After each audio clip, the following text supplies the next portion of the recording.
let's just say we're talking to the everyday novice person just starting out. They don't know nothing Mhm. about anything. They're watching this and they want to know what kind of training do you recommend for um, a stuff hits the fan scenario, just to say, Mhm. yeah. So me, I it's always hard because you don't want to ever push somebody to be in a position that they're not prepared for. Hmm. So I'm real big on telling people you don't want to prepare by you go buy the rifle, you go buy the handgun, you got the knives, you got Hmm. all this stuff to survive, but you have never did anything with them because what happens is now you're in an emergency situation, you have to use it, Yeah, yeah. and you're using it under all that pressure. You might use it wrong, Hmm. or might not even be able to protect yourself, and now they have it.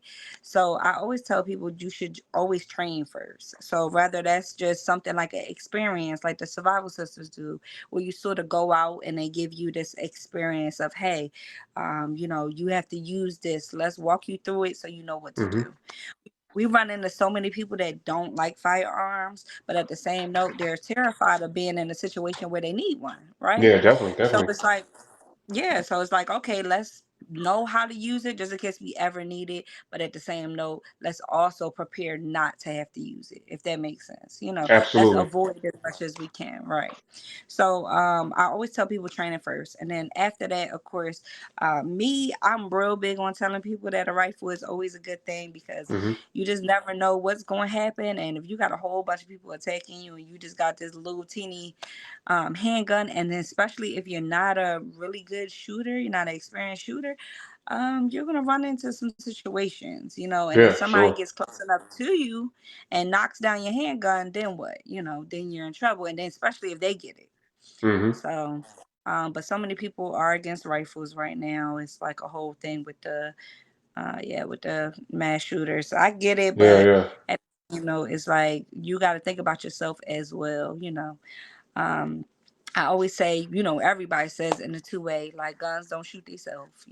No, they don't. So, Yeah, they don't. right, Yeah, right, I used to tell people all the time, like if I leave, I can leave the weapon loaded, placed on the table, leave for 10 years and come back and it's not going to go off. it'll You be know what I'm still saying? there. They hurt Yeah, nobody, right, pick it up, put it right back in the holster. As long as my right, springs aren't rusted out, I can, pull things, I can unload it and everything right there. But right, yeah, definitely, like they definitely are they only engage with the user. They don't self-engage. So most right. definitely. I totally agree with that. Now, what do you think um, are like the best places to train or to start training?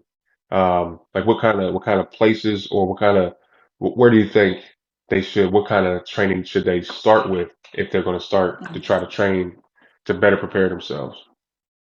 So me personally, I think for I always think for beginner shooters, outside is always the best, and it's Hmm. because for one thing, you're adjusting to the noise of the firearm or the Hmm. rifle or whatever you decide to shoot.